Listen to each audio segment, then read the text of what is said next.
Good evening and thank you for joining us on the program The Nigerian Governors Live here on Stv Television. My name is Aonduna Inga. Today on the program we are going to be looking at the topic 2023 general election and the zoning debacle. To discuss this topic with me is no other person but the national chairman of the ADC and no other person but Chief Ralph Nwosu. We'll go on a quick break and when we come back we'll go right into the conversation. How has the issue of banditry become so attractive, particularly to the people of Zamfara State? I would say it's poverty level. You see, there are so many issues, not only in Nigeria of today. The whole country is facing challenges. We are collaborating with other states, neighboring states, in addressing this issue of banditry and other forms of cross-border criminality. Who will speak for the Fulani boy? Who is meant to trek 900 kilometers with cow? Every day we talk about cow. Who is speaking for that Fulani boy? Is it not inhumanity to man? People that say, no, you cannot have Muslim ticket. You know, by the time you sit, on the seat, it is no longer your religion that dictates what you do.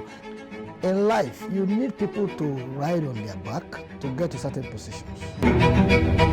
Nigerian governors. Well, I'd like to thank you so much for making our time out of your busy schedule to grant us this interview.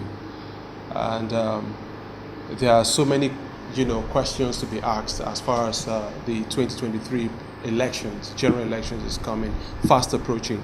But I would like to start from an unusual place.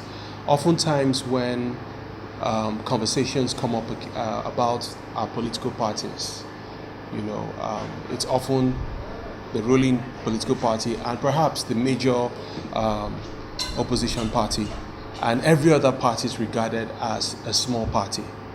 But how do you look at that conversation? How would you react to that conversation as regards your political party, the ADC? Is ADC a small party? Or are they just one of those parties where some people will often say that the big political parties come in at some point in time to use them to stir certain problems and gain whatever they want and then move on? What's your thoughts about that? Okay, thank you very much. And I must appreciate you for asking that question and then coming to us at this time. ADC may not be a ruling party. We are not a ruling party. We don't. Ours is not about rulership. Ours is about leadership. Are we providing leadership as far as the politics is concerned? I believe so. We are doing that very, very well. We are providing leadership more than any other political party in Nigeria. Are we a small party? Yeah, we are. You can call us reasonably small. But then the truth is this: the fact that some political parties are lavishing government money in their evaluations doesn't put them so much higher above ADC. ADC is a party that is structured for a purpose. That the purpose is to drive the new Nigerian nation, the transformation that all of us, every Nigerian, expect to happen for us to become a relevant country in the world. Nigeria has lost its relevance in the world. Nigeria has lost its relevance even to Nigerian people, and that's why we have all these agitations.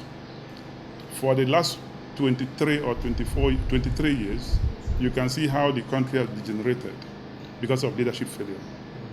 And we want to do something to correct to put the country on a new trajectory. So maybe because of the influence of the culture where we are at now. The culture is culture of money, culture of shouting. Even when some people are stealing the money, they clapping for them. And for us, this is a very wrong culture for our democracy to thrive. So for a party that is looking at sustainability and nation building, we are different from any other political party. And in our own, I think eventually when the system will start to crystallize, they will see the difference between ADC and any other political party. That's where I want to put it. But then, unfortunately, I must say this, the culture in place is also being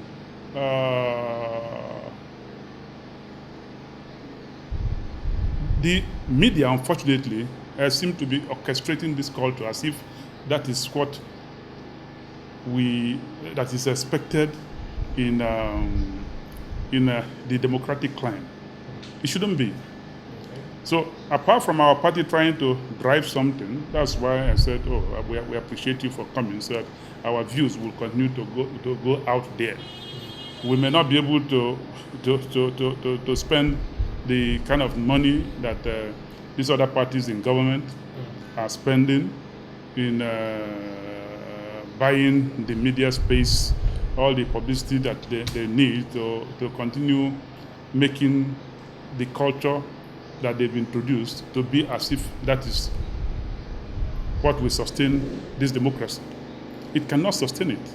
And whether, I mean, I'm not the one saying it, but you hear it everywhere. All Nigerians are beginning to say, come, if it's for these two political parties that have dominated the space, they don't want it anymore. You hear, no this, no that. We want something new. Okay. And that something new is we have prepared. Okay. Because everybody is looking for the country being driven to the right direction. Okay, so having said that,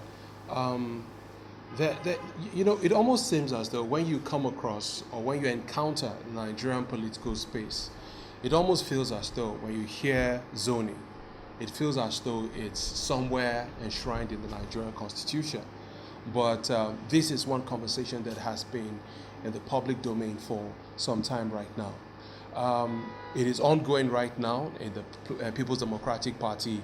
The ruling party, which is the APC, have also taken a position, or what may seem to be like a position, as far as zoning is concerned.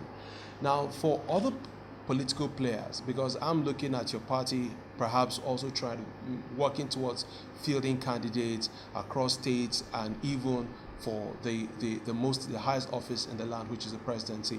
But what is your impression about this conversation around zoning? Zoning. Assuming we have zoning, will it help our polity? Yes, I must say so. But for us in ADC, we have not integrated zoning into our system. It's open in ADC. It's open where the president will come from, where the governors will come from, and so on and so forth. Except in some states where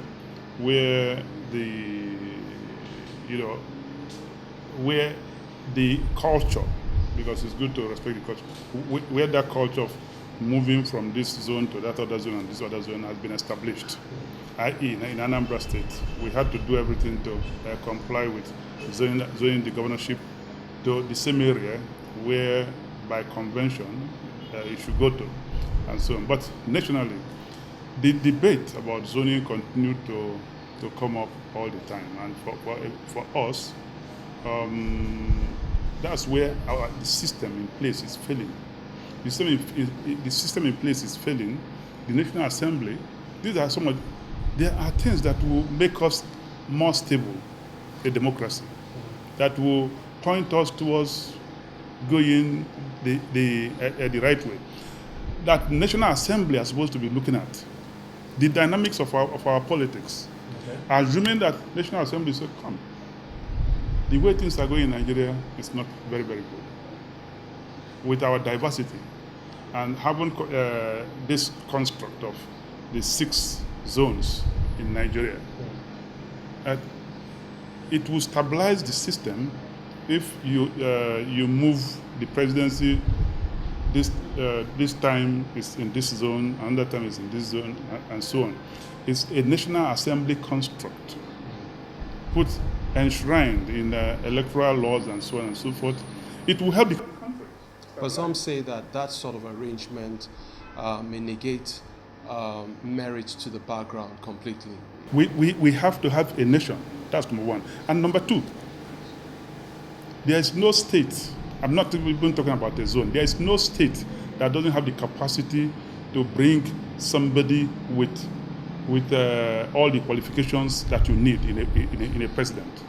Nigeria, the way we are in Africa, our population is beyond there's no country in Africa that Nigeria is not double the population, even the country with the highest population, and so on. The population of Nigeria alone is beyond the population of West African countries put together. And if countries with 8 million, 5 million population and so on have a president, and the president is equal to that of Nigerian president, I can tell you that even assuming we're not even saying zone state by state, assuming we're even doing state by state, even local government by local government, you will still get that very competent person from that area. It will create harmony.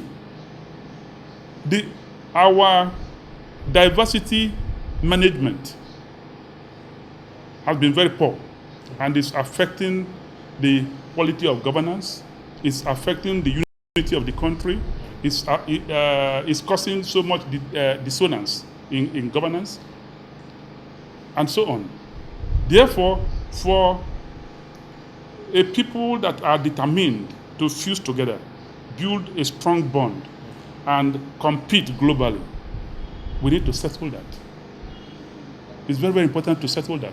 You know, occasionally, and why haven't we settled that? It's more about people driving their own individual agenda each time there's an election. You know, 2 days ago I tweeted, I said, come, all of these, occasionally some individuals who want to run for president, they come and they beat the ethnic, it's the turn of this, it's the turn of this, it must be south-south, it must be south-north, and so on and so forth. It's complete. You find out it's because of their own individual agenda. They make their individual agenda to become the agenda of a zone. They ethnicize everything. But if that, considering the fact, especially with this government, what the government in place now has done so far, I must tell you that bringing Nigeria together is very, very important. And one of the ways we can do that is to show all Nigerians that we must be together. Nobody is marginalized. So I asked. Nobody is trying to dominate the other. Yeah. And that we have qualified persons in almost every state in Nigeria to be that president. Okay. So it's become, I wish our National Assembly, the Parliament, are looking at some of these things that are causing confusion and challenging the Nigerian nationhood. If they focus on that, I bet you all of this will be handled. So and I tell you one other thing. Yeah. Occasionally, every 4 years, you see more than 100 people wanting to be president. By and large, no matter how you look at it, within the next 100 years of Nigeria, of this democracy, we cannot have more than 15 persons who will be president. So 40 persons coming now and trying to drag the whole country into mud. By May 29th, Nigeria can only have one president. Let me ask a question. Hypothetically speaking, we have a situation where perhaps in one of the ruling parties, let's say maybe a PDP, eventually has somebody from the southeast running for the presidency, and maybe in your party, the ADC, it is somebody from the north. Where will your loyalty lie? For me? Yes. My party is number one. My party is number one. But what I will drive and what we are trying to get the next group of people who will be elected under the ADC party into the parliament, what we want them to pursue, things that will bind this country, things that will help us to focus on nation building. Number one, how do we manage diversity? How do we manage our diversity more effectively so that everybody will start to have the sense of belonging? We must deal with it by legislation. And if they do that and do that well, you find out 100 people coming, and then all of us at different things where the president comes going to do this, that will fade away. And number two, this is driven towards transformation. I don't want to, and I believe that within the next couple of weeks, the NWC, everybody will sit, and we are going to take a very clear and definitive path. This is where our party is going. But then, instead of each individual party deciding to go south or to go north, or southeast or southwest, because here you see the so-called ruling parties. They've now divided our country north-south. We don't have north-south in our system, because we want to bridge that kind of dichotomy. If you continue to mention it, you find out you're not unifying. So we've removed that kind of dichotomy. We have zones in Nigeria. We've been working with zones. We don't have somebody representing north or somebody representing south anymore in our constitution. We removed it. So we come back to the question. It's important. Instead of every 4 years, we are fighting whether it goes to the north or it goes to the south. And then you're spending so much money, you're causing so much acrimony in the country, you're dividing the country more. Let National Assembly deal with it. Okay, so let's move on now to another interesting angle to all of this. We've seen the sort of powers governors across Nigeria, irrespective of what political party they represent, the sort of powers they wield. And it's almost as though whatever they want in their various political parties must hold sway. Are they part of the problem? Because away from that, you discover that during the elections, there's so much focus on the center and very little attention is paid. The governors are the biggest problem we have in this democracy. How so? Assuming, for instance, we only have one president, and the president is challenged more with managing the diversities that we have and so on. If the president is able to manage diversity well, we will have a harmony at the central level. But then, the governors are the biggest problem in this democracy.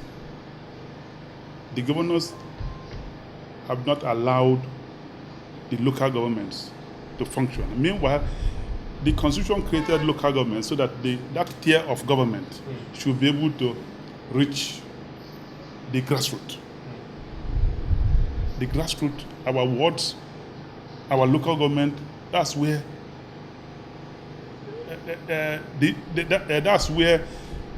that's the most important point where government connect with the ordinary persons. The government the governors have seized this, and the way they are going about this, and I'm going to tell you on that story later. So, the governors will not conduct the major function that the presidency through Obasanjo, when he was president, decided, let the governors handle this aspect of the constitution. The local government is under the state. Let them handle it, and moved the local government, call local government administration, whether it's conducting the election and making sure it's function down to the governors. Since then, we don't have elections anymore. The very first power that was connected to the center that was divulged to the governor. And this creates problem. And that's why most of the time people are saying, if the governors are doing this with our local governments, the power that the central pushed to them to handle, if they have mishandled it and continue to mishandle it for going to 20 years now, Why do you want to? The other thing that will create harmony, state police. You give them state police. Once you're not in the same party with them, it becomes something else, and that's what they're doing. Take for instance, in a state like Anambra State, we have 21 local governments, and these 21 local governments, almost every month, they have over 3-point-something billion naira put together. No, about almost 6 billion naira goes to these local governments. You know what happened? Not only in Anambra, across Nigeria, the state governors pocket them, and they put their stooges at the local government. And then you now wonder, and that's why at times when I see some of the governors who are running to become president, I say, if they did this in their state, when they become president, they will now not allow state elections to happen. They will now sit there and write the list of state governors and give to INEC, because that's the culture, that's the tradition they have developed. But whose fault? While whose fault is it? Would you hold the governors responsible, or even the people that have elected these governors into office? Because from what you're saying, even as we speak right now, there are governors who have indicated interest to run for the office of president. Some will be, just like it's popularly said, retiring to the National Assembly, as the case may be. And it appears as though some of them will have, if not all of them, will have a smooth ride. So should that be, is that a problem or a fault we should put at their doorstep, or should we be looking at ourselves as Nigerians as well? When you contest for a position to provide leadership, you better provide it. If you don't provide it, whatever happens in that ecosystem, we attribute it to you. It will be wrong for us now to say, oh, the people have become the problem. You contested to be president or to be a governor. You better show that leadership. Where you're not showing that leadership, that ecosystem may be polluted, that ecosystem may become toxic, and your people are dying, just as for what is happening in Nigeria. They're not providing leadership at that level. Take local government. The money that is supposed to get to the grassroots being abused, and when it's abused, you now see deaths. You now see the environmental pollution. You see all sorts at the local government level, and and then they will take the money away channel it away to other sources. The local government that are supposed to create some form of empowerment, employment, etc., are left with nothing to do. And when they conduct another election, they put their cronies and so on. I mean, our people may be making mistakes for the kind of persons they elect to be governors and so on. But, because this has gone on for some time, it's looking as if it's the culture. And that's why there's this big challenge for all of us, the elites of this country. These people who have introduced this toxicity in the system must be flushed out. Otherwise, it will continue. All right, on the last note before we wrap up, time flies, and then I need to find out from you. Your party, there are a couple of governorship elections coming up. We have the Ekiti elections coming up. We also have the Osun still coming up as well. What is your party looking at achieving at that level? Because you also made a go at the governorship, the office of the governor for Anambra State, and that obviously didn't work out. So what are you doing differently this time to ensure that your party does not just succeed in future elections, but becomes part of the conversation in the political scene in Nigeria before we wrap up? You see, the INEC has already compromised our party for the Osun election, but we're in court to correct that. So we are struggling with Osun. And then for Ekiti, we are focusing there. Our candidate is one of the best and is doing quite well. However, at the national level, at this point in time, we are focusing on the general election, because this general election is very, very critical to Nigerians, and so on. So we try not to dissipate our attention and the little resources that we have. We are focusing on the national election, and I can tell you that by the time the national election is through, ADC will take over the center. And you take over the center, you'll be able to create the discipline, the enabling environment, begin the reconstruction of the culture and the consciousness of the people, so that Nigeria can be at peace again. Okay, but you know, that is quite ambitious, one would say, but all Nigerians are calling for it, you know. Okay. All Nigerians are, on daily basis, they say no PDP, no APC. I'm not the one who coined it. Okay, but are we going to have a situation where perhaps other people who feel in their bid to clinch the ticket in their parties, are we going to see a situation where some of them will come into the ADC and perhaps pick up a last-minute ticket to vie for the office of the presidency, because you seem so fixated on the office at the center? No, I tell you, Tom, this is our profile. This is a profile, and a lot of organizations, a lot of serious institutions, and so on, have been collecting this because they have interest in ADC. No other party is as prepared for 2023 as ADC is.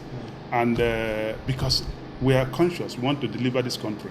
Otherwise, the country will go to non-stop. All right, Chief Ralph Nwosu, I'd like to thank you so much, National Chairman of the ADC. I'd like to thank you so much for making our time to speak to us on the Nigerian Governors Live. God bless you. Thank you, sir. That was certainly a very revealing conversation with Chief Ralph Nwosu, the National Chairman of the ADC.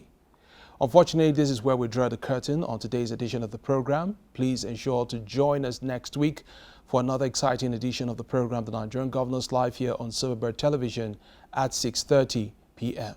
Until then, stay blessed and do have a lovely week ahead.